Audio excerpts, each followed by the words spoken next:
Hi, welcome to Happier Ladies, a podcast where we discuss all things related to the Happier and Happier in Hollywood podcasts. We're sisters And super fans who can't get enough happier. So we created our own podcast to keep the conversation going. I'm Malika Amandi, a SoCal native living in Western Massachusetts, a new mom, and an entrepreneur. I'm here with my sister, Azizi Williams. That's me. I live and work in the LA area. I'm a not-so-new mom, and I'm an education professional in the independent school world. Welcome to our second Out of the Ordinary episode, where we break the mold and do something a little differently. If you didn't listen to episode 13, you might want to go back and start there. This is the second of 2 Know Us Better episodes. So our first segment is going to be a rapid fire know yourself better moment. These questions are pulled together from the know yourself better and distinctions questions that Gretchen and Liz have discussed over the years. Yeah, feel free to answer these questions for yourself as well. Yes. This is all a part of the happier ethos that knowing yourself leads to happiness. And I 100% agree with that. Azizi. Yes. Are you an overbuyer or an underbuyer? Well, I think the folks know because I've been mentioning it like every episode. I am definitely an overbuyer. I can't help it. I just always think this is something I'm going to need or I can use. I enjoy finding the just right thing. I'm a thrifter, and actually it's really helpful to go to thrift stores when you are an overbuyer. It's a lot more affordable, and the hunt is actually more interesting as well, finding that just right thing, that special treasure. So I've embraced the fact that I am definitely an overbuyer. What about you, Malika? I think I'm an overbuyer also. There are certain things, though, that I am an underbuyer in. So when it comes to like clothes for myself, underwear, socks, kind of essential items, it takes too long, I feel like, for me to upgrade or get the next thing. But with other stuff, like things for the house, I'll buy something so easily. And of course, they make it easy on Amazon, it's so easy to buy things these days. But even like, it's very hard for me to go into a store like TJ Maxx or Marshall's without buying stuff because I can just be like, oh yeah, that would be so useful. Or I have to really kind of, I feel like bite my tongue, whatever the equivalent of that is for like, yeah. Bite your wallet. Bite my wallet.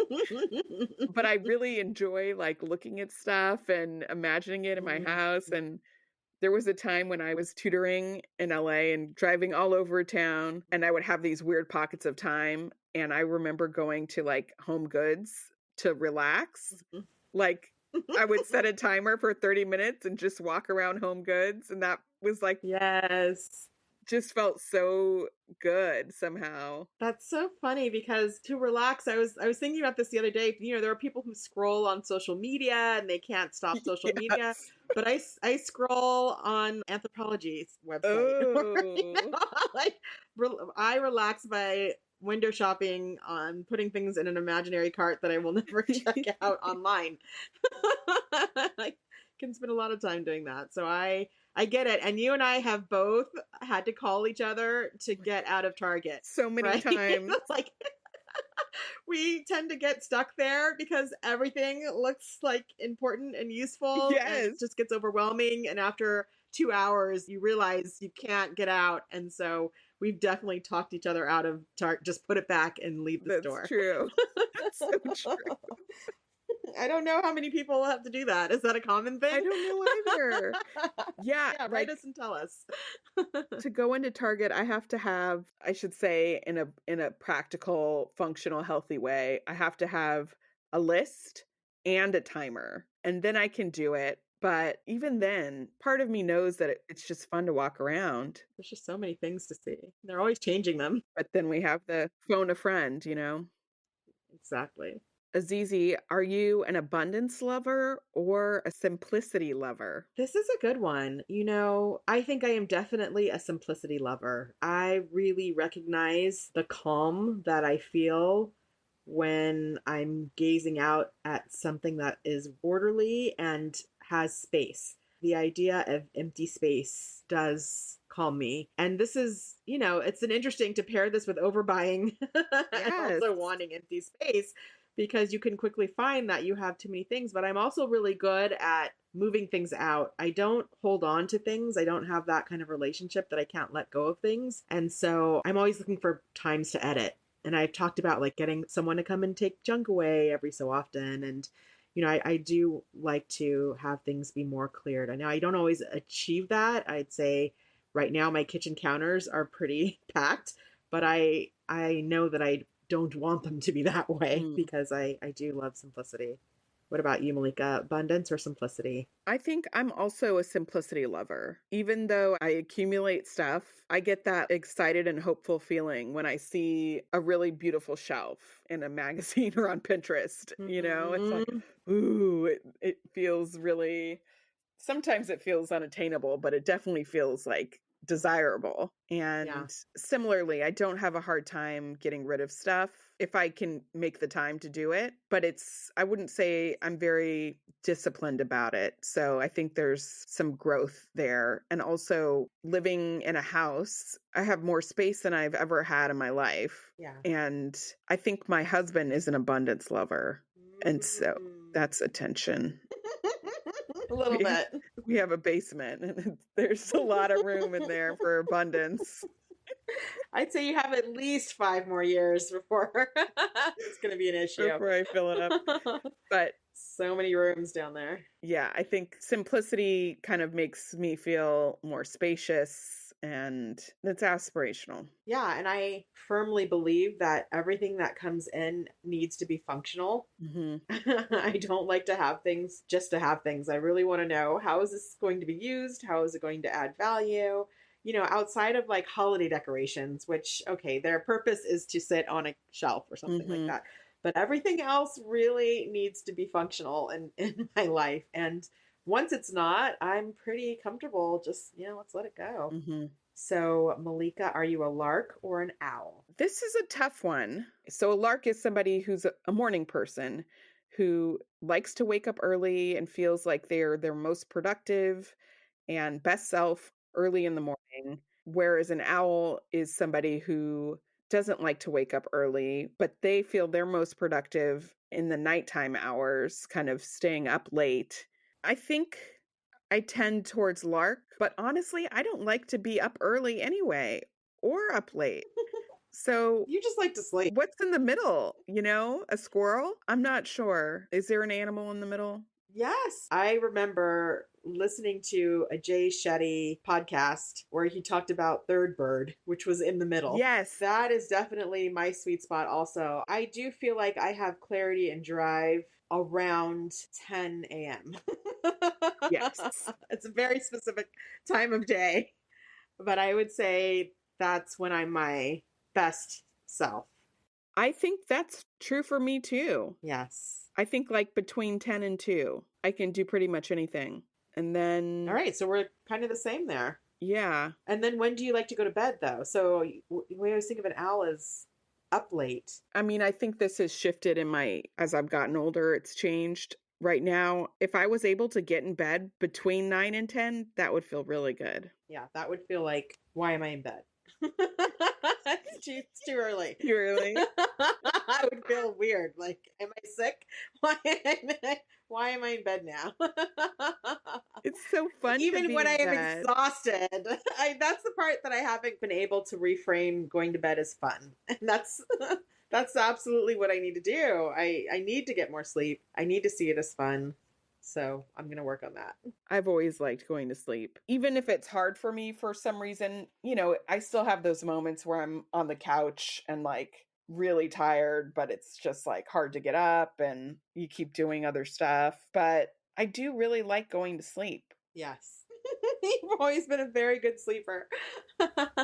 I don't. I have FOMO. What am I Mm. going to miss? What more can I get done? Yeah. I have always been envious of your ability to like nap and just go to bed. Like just roll over, pull up the blankets, out. That's just never been me. I do a lot of tossing and turning and it takes a long time for me to wind down. Mm. Azizi, how's your dinner game these days? Well, Malika, I used to struggle with what to cook for dinner. You're cooking now? Okay. Actually, my husband used to struggle with what to make for dinner. I mean, meal planning, grocery lists, yuck. But then we found Prep Dish. It's a weekly meal planning service that tells you exactly what to cook. And now they've partnered with Instacart, so your grocery list becomes a ready to go online cart. Ooh, what's in your cart, Azizi? All of the Prep Dish ingredients, plus I can add energy drinks, chili crisp, lipstick, whatever, and check out in just a few clicks. Shopping online is so fun. The meals are family friendly, healthy, and super easy to prep. Dinner is easy to make, and now we look forward to new tasty meals. Prep Dish is offering our listeners 2 weeks free. Just head to prepdish.com/happierladies to sign up. Again, that's prepdish.com/happierladies. Breathe deep. Imagine your legs more limber in Duluth Trading Double Flex Denim. Envision euphorically squatting for that can of suds, bending for your toolbox in a state of bliss, lunging for your laser level on a whole new level. Relax and allow the flex to fill you with ability. Find your inner flex in Double Flex Denim only at Duluth Trading. Sweat moves you forward. Degree Antiperspirant is here to make sure it never holds you back. Clocking in, sweat. Lunch meeting, sweat. Biking home, sweat. Degree Advanced is for the hustlers who put in the sweat. The world's #1 antiperspirant with up to 72-hour sweat and odor protection. Degree, here for sweat. Try it today. All right. Are you a tortoise or a hare? Or, this is a different way of phrasing it, are you a marathoner or a sprinter? I'm definitely slow, whichever of those Okay.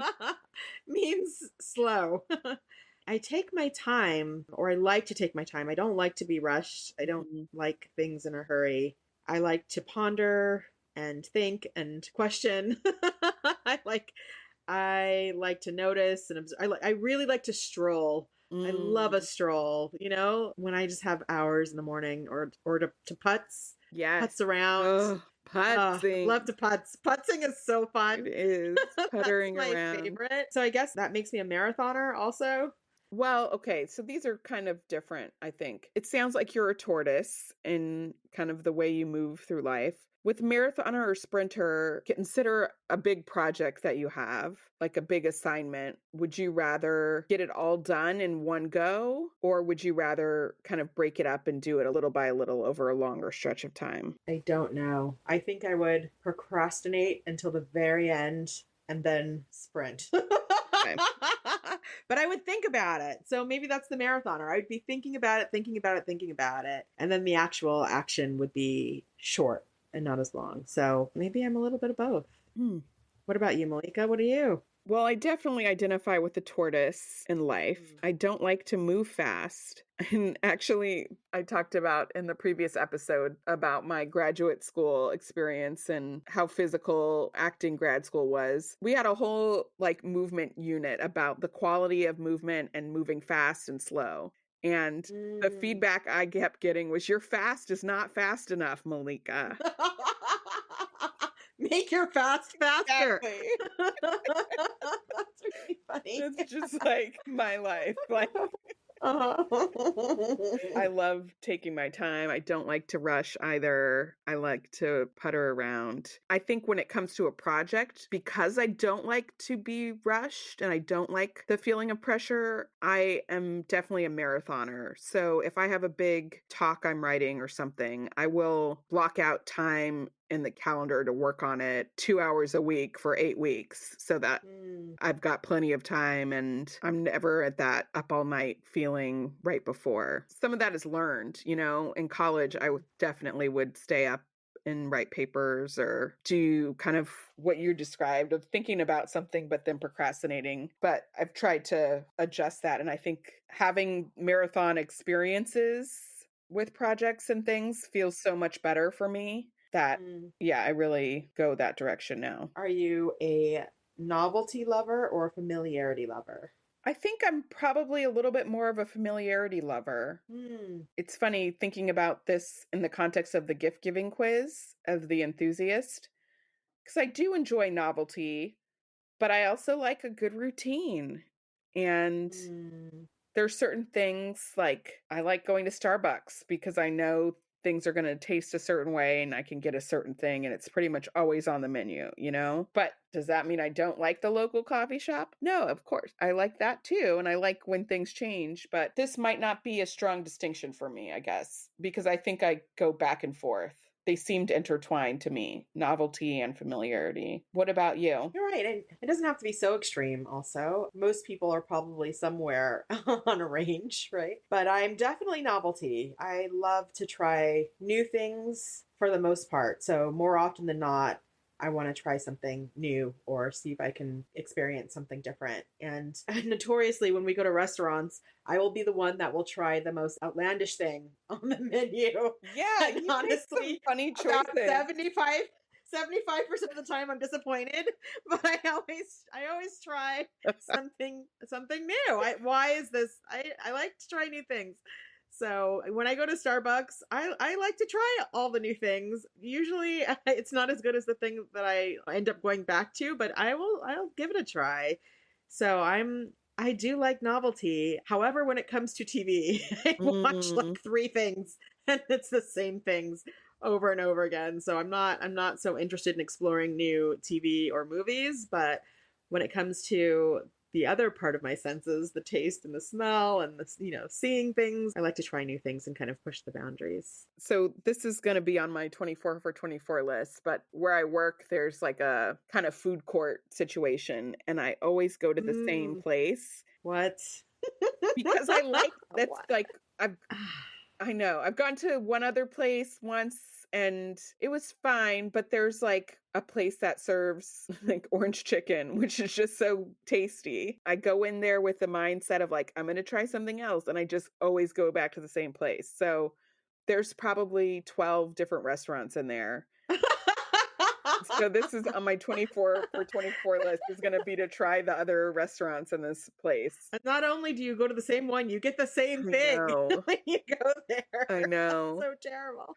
I mean, it's not terrible. It's not bad. It's just your preference. But that I would definitely approach it differently. I don't go every day, so it's not like I'm eating the same thing every day, but it's just when I do go. And it's okay to then when you find that thing and it's a treat and then you want to get that thing all the time. But I'll tell you on the other end of it, you talked about rituals. I'm terrible at rituals. Like my morning routine kind of looks different most mornings, which is not efficient. So I'm always thinking about routines and how can I incorporate more routines into my day so that it's more streamlined and I have consistent results, with what I need. So that's the other side of it. It is nice when you can get into a rhythm in your day when those rhythms serve you. Right. That would be a fun conversation to just talk about our routines. Yeah, I was tracking mine for a while because I wondered if I had any. And I do. I brush my teeth every day, twice actually. And there are things that I do regularly, but probably fewer than many people. Azizi, are you an opener or a finisher? I'm definitely an opener. I love new ideas. I love to start things. I love to dream and think big. Not so concerned about finishing them. Or it takes a lot of effort to circle back and did we do that thing or is it done? And luckily in work I have a team and we're great. We hold each other accountable and we can get to the end together. There are other people who are more detail oriented than I am, but I love starting new things and all the energy that comes with it. Are you an opener or a finisher, Malika? I think I'm a finisher. I love to cross the things off. Like that's what feels good to me is like that line through it. We did it and it's over. Nice. Yeah, like I get a charge from the completion of a thing. Yeah, I get a charge from from starting it. From beginning a thing and then it finishes it. It's great, but I don't know if I get the same kind of charge. So that's fascinating. So are you an abstainer or a moderator? I don't know. Well, I think I am an abstainer, but I really wish I was a moderator. That would be way more Unfortunately, convenient. that's not how it works. Why do you think you're an abstainer? So my experience of of keto, of the keto diet, Oh, the keto which days. my husband and I did for, I'd say, about a year and a half together. It opened up a whole new world for me. I loved it while I was doing it. And there was a lot of abstaining involved with that. So we really weren't eating any sugar or added sugar, even like fruit. There's a very, I don't have to explain it. It's out there. You can find it in the literature. Look it up. Look it up if you're interested. But it did involve a lot of abstaining. That was the first time I kind of had a food system that was where you really weren't eating certain things. And I loved it. I felt like I had so much freedom within kind of the guidelines, and I felt really good physically. And, it was a very transformative experience for me in terms of relating to food differently. And then for various reasons, we kind of veered off of it, and then it didn't make sense. I was pregnant. It just wasn't right anymore. And it's so hard to kind of moderate those things that I used to abstain from. Even though I know I have the memory of how I felt when I was abstaining, it feels somehow psychologically, it feels like it's a different thing now of like deprivation, or I don't know. But I can't deny that I felt good when I was in that abstainer model. I would love to be able to just say, well, I could eat a little bit of this, or I could have this kind of, I think it's very similar to kind of the way Gretchen has talked about sugar. I Right. think Oh, that's how I relate to yes. sugar too, but I just don't want to because Right. I like it. Yes. So tasty. But I think It's I so tasty. feel better and make a lot of other better choices when I don't eat it, but I'm not ready to go there again yet. Yeah, I get it. What about you? I am definitely an abstainer. No doubt about it, 100%. And actually, this last year on my 23 for 23 list, and actually it was on my 22 for 22 and 21 for 21 was dry January, giving up alcohol, for the month of January. And this year, January turned into February, turned into March, turned into April. And I just stopped drinking. And so it's not completely like I might have a drink if I'm out, but I decided I don't drink at home. And I have been able to do that. So I can make up rules for myself and abstain in a context or in a situation really well. I can't have a drink on one day at home and then another and and not the next day. It has to be all or nothing. But it can be all or nothing within a context. So I've had a lot of success, I'd say the last 2 months. So I bought an egg cooker, one of those egg cookers that Gretchen talks about all the time. Wow. And actually, Daddy was talking about it too, and I got one, and it is amazing. Everybody's right. Everyone's right. It's amazing. Making eggs the old-fashioned way. It's not that many steps, but it's enough steps that you just don't do it. So now I make eggs, every week, and I have 1 or 2 hard-boiled eggs with some sliced fruit for breakfast every single day. I'm abstaining from sugar, bread, everything else for breakfast. And so that is a way under that context and in that situation, I can abstain and say, this is what I always do. Lunch and dinner are different, and I don't have any rules or parameters around that. But for breakfast, I do the same thing, and that works for me. That sounds like a familiarity lover also. It's not that I love it. Okay. it's that it works for me, I do it because what I really want to do is try different things and, go to the cafes and try all the pastries. That's what I really want to do, but I have to abstain from those things so that I'm not off the rails with my sugar and carbs because I love it. So I can create certain rules and situations that I can hold on to. And I know one day it's going to be no sugar. I know it. I know I'm going to get to that point one day. I'm not there yet, and that's fine. Well, for somebody who's been there and back, you can always come back. That's right. It's not forever. Encouragement? Even if, no, it's just saying it doesn't have to be forever if you don't. You're right. You're right. And Sinai and I, we used to have okay, we're not going to eat sugar for this month. And we actually could do it. We would do it together for a while, often after the holidays, because you kind of go overboard, but we haven't done that in a while. Well, that's the end of our list. Wow, fascinating. Yeah, that is fascinating. I love that. I love these questions. I hope they keep them coming. I think they're so useful and interesting and kind of help me think about my day and my week and my month and my year. Yes. So, Malika, now it's time for peaks and valleys because in life there are always peaks and valleys. Even episodes, I do a peak and Malika does a valley, and this is an even episode, so it's my turn to do a peak. And I would love to shout out our parents' podcast. So, our mom and dad have a podcast. I think it's a 9-part series. It's called Voices from the Choir, Oh Happy Day Reflections. And this I would recommend you check out if you are a lover of music or of gospel music or of things happening in the 1960s, if that was your era, if you're a history buff. This is definitely something to check out. It's inspired by Questlove's documentary, The Summer of Soul, which came out, I think, maybe a few years ago. And that documentary, highlighted these free concerts that were happening in Harlem that were fantastic in 1969. So